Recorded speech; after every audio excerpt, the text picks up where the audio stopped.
when the sky is high. No reason to stay on ground. Pick your hands and you can touch and fly.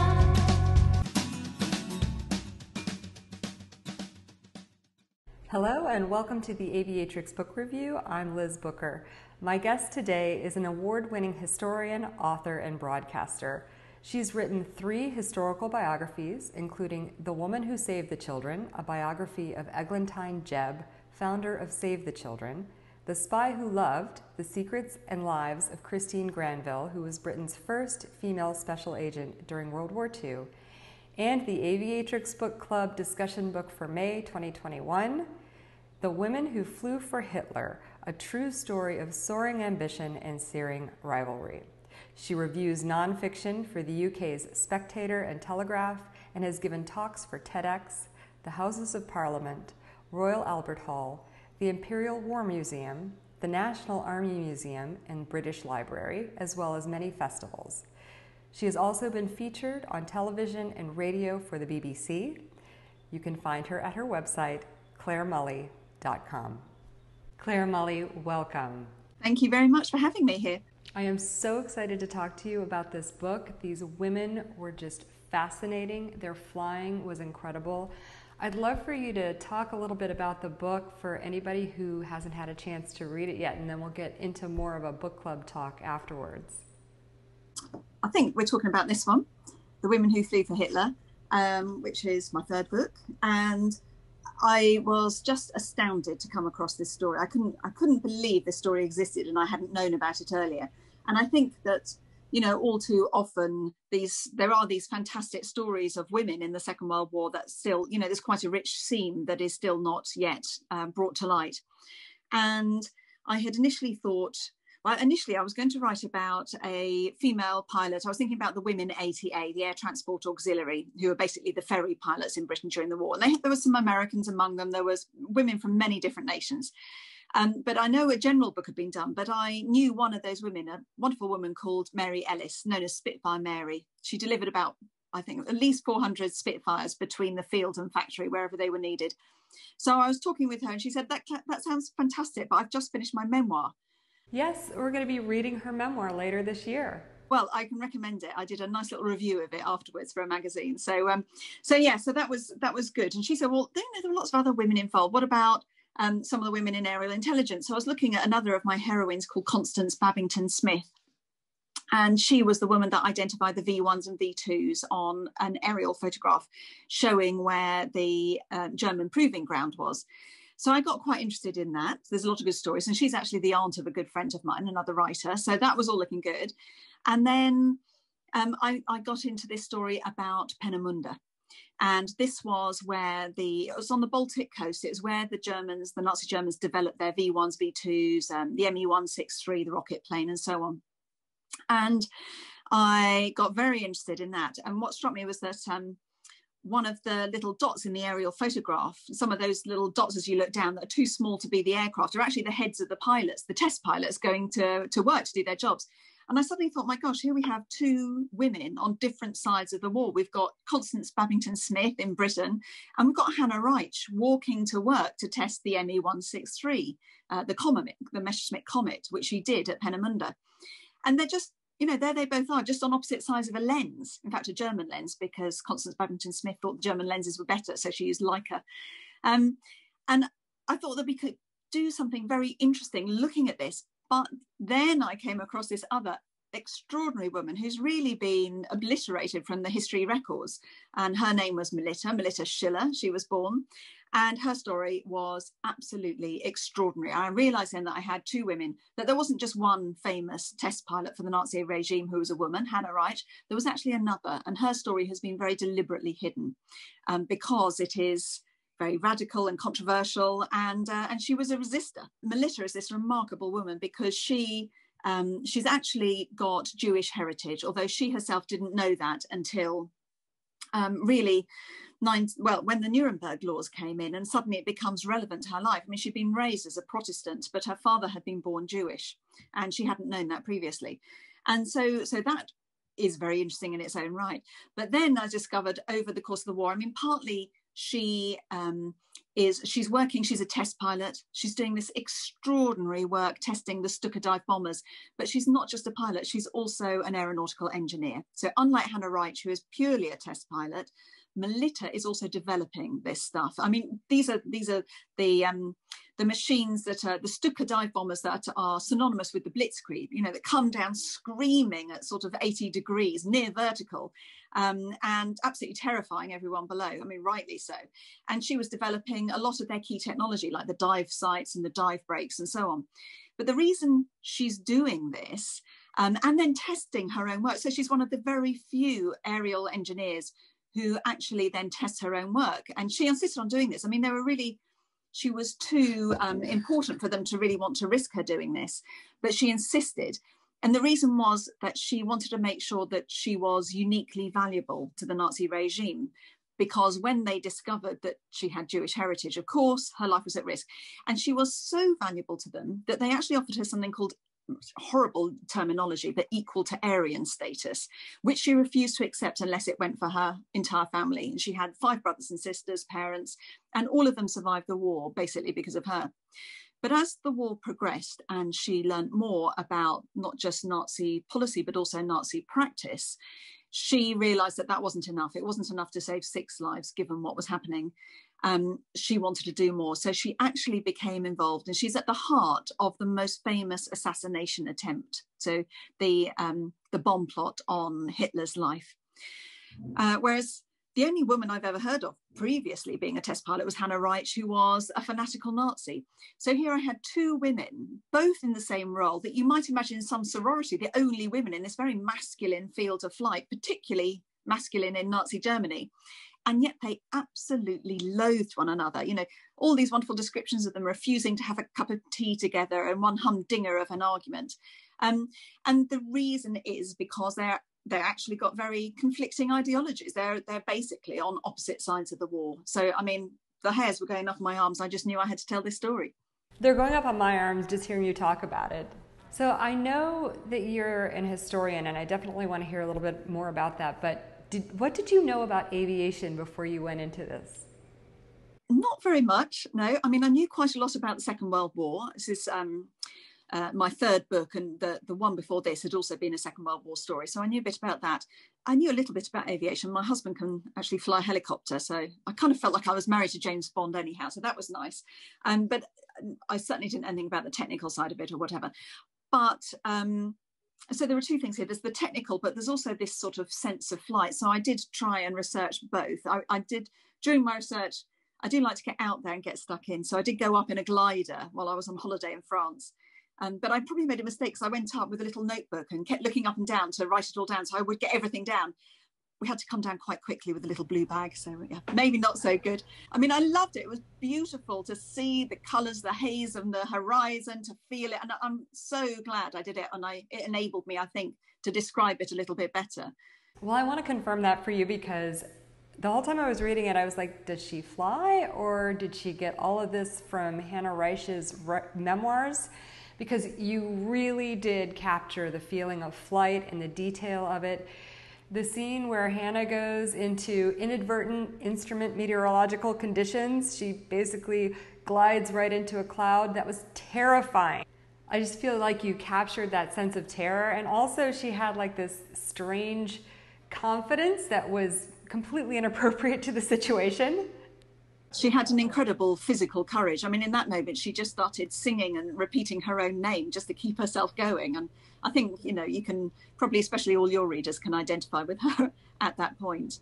But I did also, I mean, I wanted to get it right. So I spoke to a lot of people in the industry, in the sector as well. So we had a few redrafts for that, but yeah. Well, you've done a wonderful job with it. And of course, that part is of particular interest to our audience, but so is everything else. So tell me about your path to writing history. How did you decide to write biographies? I used to work at a charity called Save the Children, which I think also exists stateside, but it's not as big as it is over here. And I came across the story of the founder of Save the Children, and I presumed that she'd be quite a dull woman in a, you know, brown cardigan and selling raffle tickets. And she was absolutely dynamic. She was really inspirational woman, so inspirational. Her name was Eglantine Jebb, and I've called my eldest daughter Eglantine, but only as a middle name. Seemed a bit harsh as a first name. So anyhow, so I started investigating that when I went on maternity leave. And I always love the irony, because Eglantine actually devoted her life to children's welfare and promoting children's rights. Children's rights was her own concept, didn't exist before. Children weren't really seen as full human beings in that way. They didn't have rights. Anyhow, so I love the fact that she did all that, but actually I discovered that she didn't like children. She individually, she found them very tiring and noisy and exhausting. She didn't want to be around them, and she had no interest, thank you. And I always thought it was a bit of an irony of me going off on maternity leave and taking my time to go and investigate Eglantine. And then that book came out. It was sort of a labour of love. Took some time in the evenings and, you know, around weekends and things while I had my kids. And then amazingly it won a prize. So I was very pleased and thought, oh my gosh, I found something I can do. So I went off and started writing my second one. So that's it really. I've never done a creative writing course. I have done 2 history degrees though. My first degree was history and politics. And then when I was writing Eglantine, I thought I don't want to do a really shit book. So I did an MA in the evenings while I was having my babies, and produced a book at the end of that. So that's what I've got really. Anyhow, it's going okay. So I'm just going to press on. But you're not only writing books, you're also writing for the media. How did those stories come to you? Was it just through writing these books that you were invited onto BBC and to write for the Telegraph? Essentially, it's because of the books, I guess.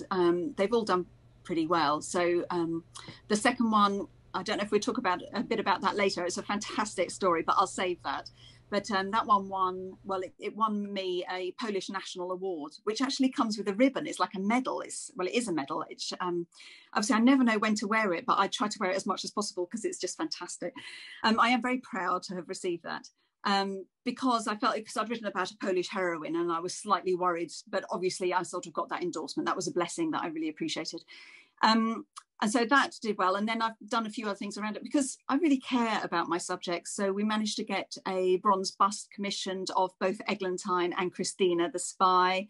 And they were unveiled. That got some press attention. And I campaigned for about 6 years and finally got an English Heritage Blue plaque, which is quite an honour over here, to go on the wall of Christina's last house where she lived. And so all of this obviously brings a bit of press attention, I guess. But also, you know, when you publish a book, it doesn't end. You have to go out and promote it. So there's lots of giving interviews, doing a blog tour, whatever, all of that sort of thing, giving lots of talks at festivals, all of which I love getting up, as you can probably tell, and talking about things. And so I enjoy all of that and started reviewing. I don't know, I got invited to start reviewing. So I do a lot of non-fiction reviews. And at the moment, I'm the chair of the judges for a British National Non-Fiction Book Prize. They're called the Historical Writers Association Prize, which is fantastic because I've got nearly 100 books just over there, which I need to really get on with.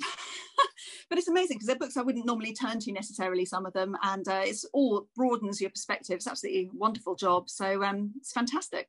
So I want to tell everyone who's listening to make sure that you go to your website, claremully.com, because you've got all those book reviews there, especially if you like historical nonfiction. But you also, I found, have quite the sense of humor that I got reading your blog. I think humour is really important to people, and it's important to me. And I think sometimes we write history in a very dry way. Now, I think it's really important to get your facts straight. And I spend a lot of time in the archives interviewing primary, secondary research.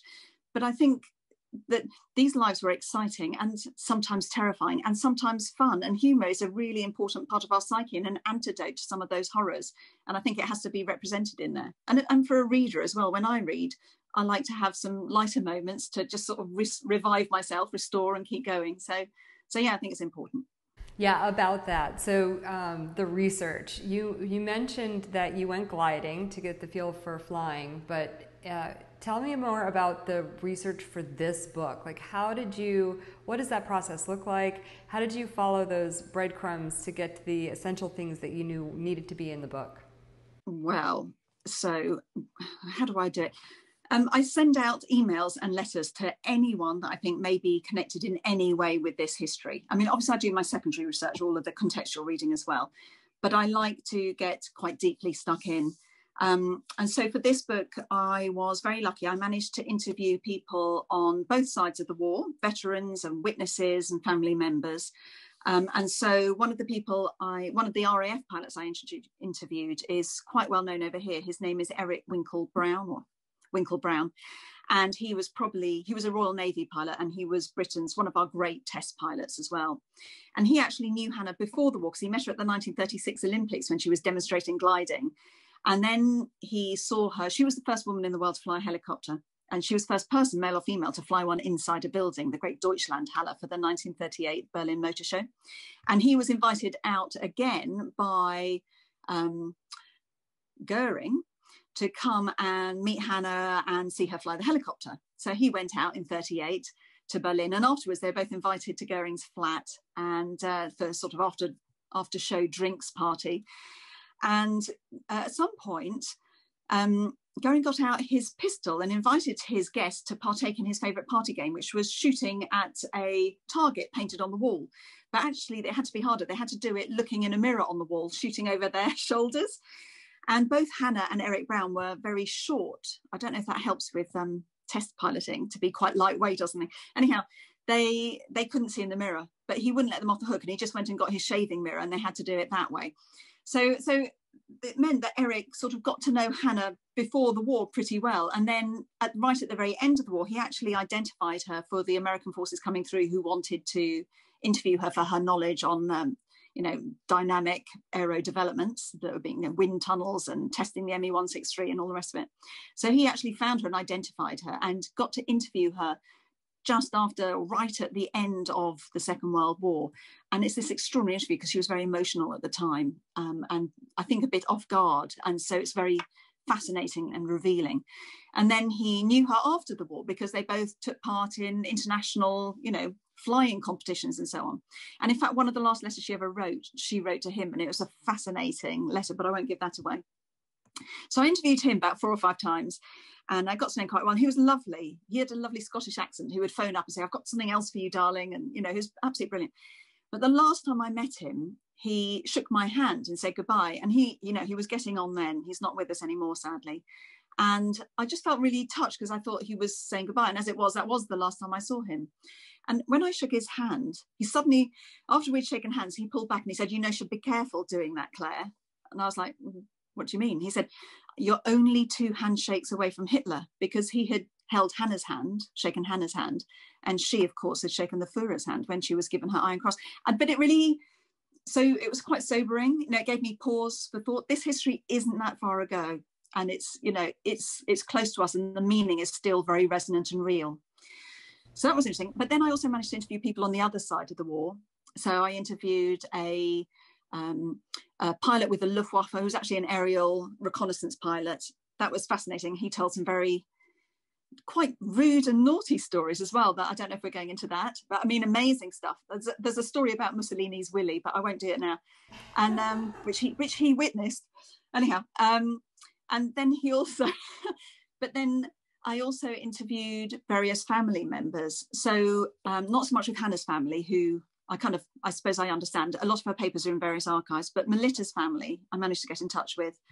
And I went out to Germany, and there was some cousins of hers who very kindly said, "Well, come and meet us and we'll consider." And when I got to their lovely house on a lake, there were 3 chairs on one side of a table for them, and there was a stool on the other side for me. And I was basically interviewed for 2 hours. I was like, oh my God. They were lovely. They were really nice. And they went and they made coffee and cake and brought it back. They were lovely.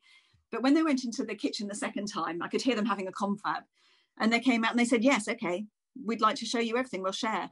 And they opened up their archive. And this was incredible because Melitta's papers, all the men that served, all the men that were involved in the Valkyrie bomb plot, their papers were put in military archives pretty much. Not all of them, but a lot of them were.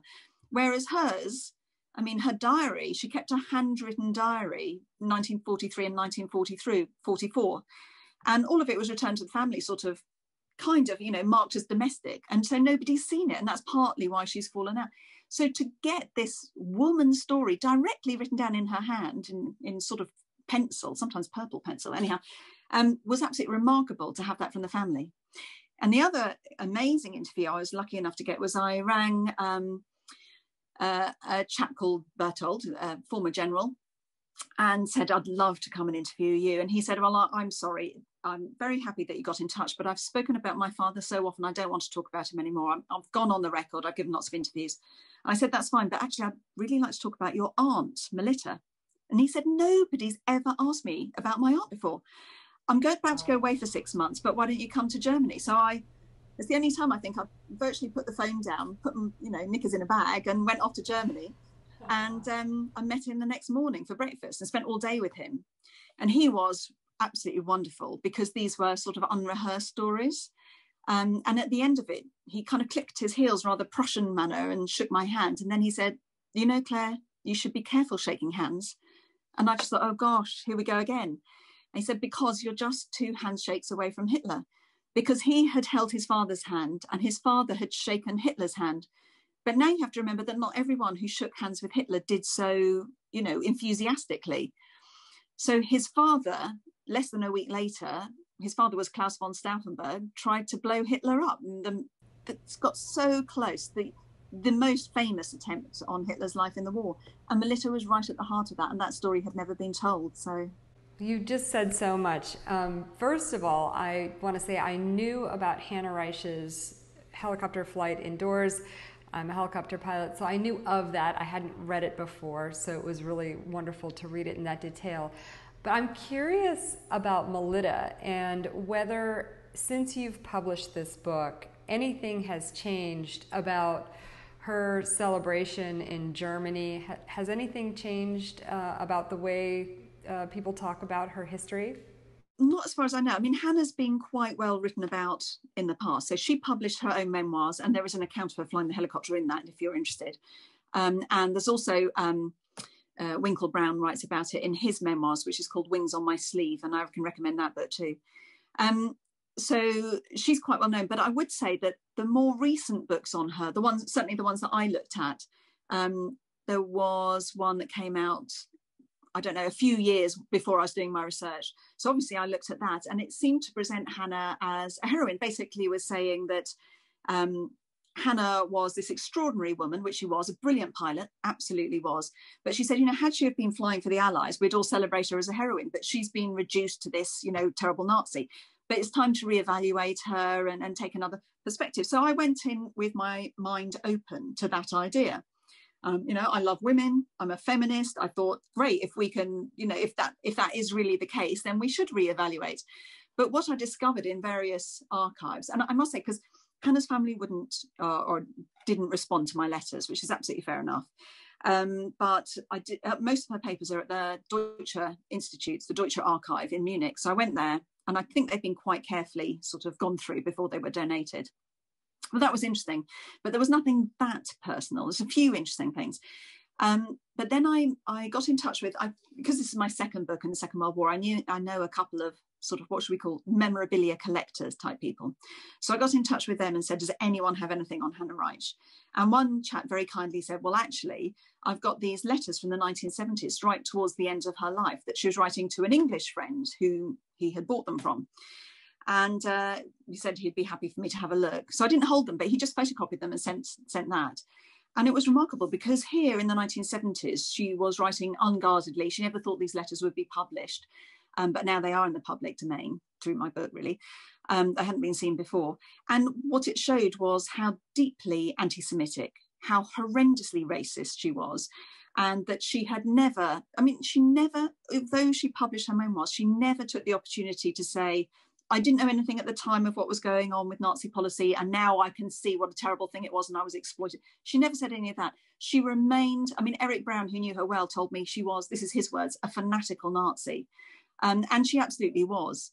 So, you can be a brilliant pilot, and a number of people have told me how beautiful she is. That's in the eye of the beholder, isn't it? But you can be beautiful, you can be a brilliant pilot, you can be incredibly brave, and she definitely was a courageous flyer.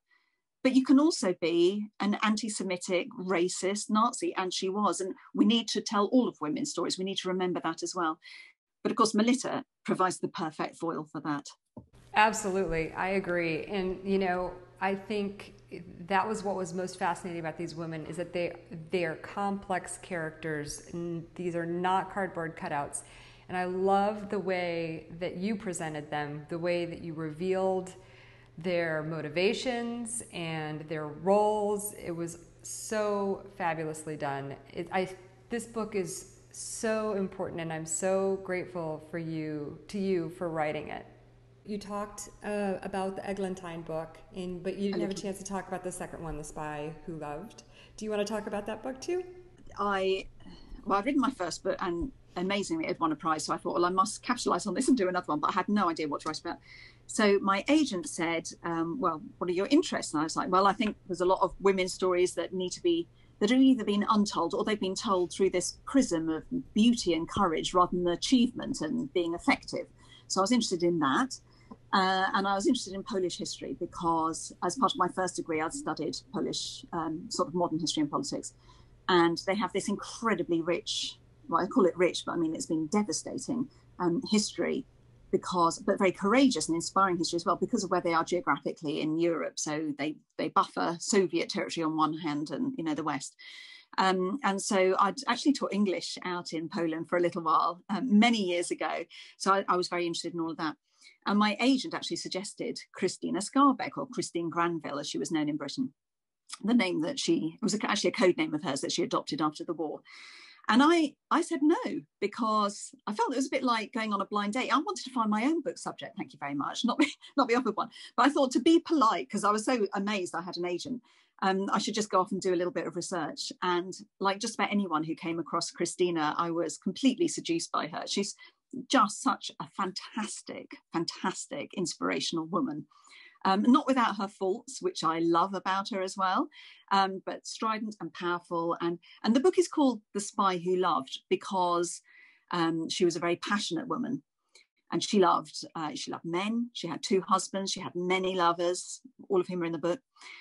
She loved adventure and adrenaline. The British minister in Budapest, who knew her well, said she had a pathological love of danger, he said. So what's not to like about that? And then, but above all, she loved freedom and independence, by which I mean both freedom for her country, Poland, and for Britain, the country, her adopted country that she directly served in the war, and for all of the Allies against, the Nazi advance, but also freedom for herself personally. And when I was reading or finding out about her story, I just wanted to be more dynamic, to seize life more powerfully and to be more passionate in every regard. And I just thought, oh, okay, this is something that really needs to be told. That's fabulous that they brought you something that you fell in love with. I cannot wait to read this book.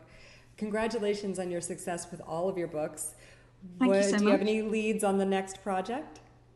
Well, I have just written a book proposal, but I'm not going to talk about it in case the publishers don't go for it. It's not gone out yet. I'm waiting. I've got a couple of things I just need to finish on it.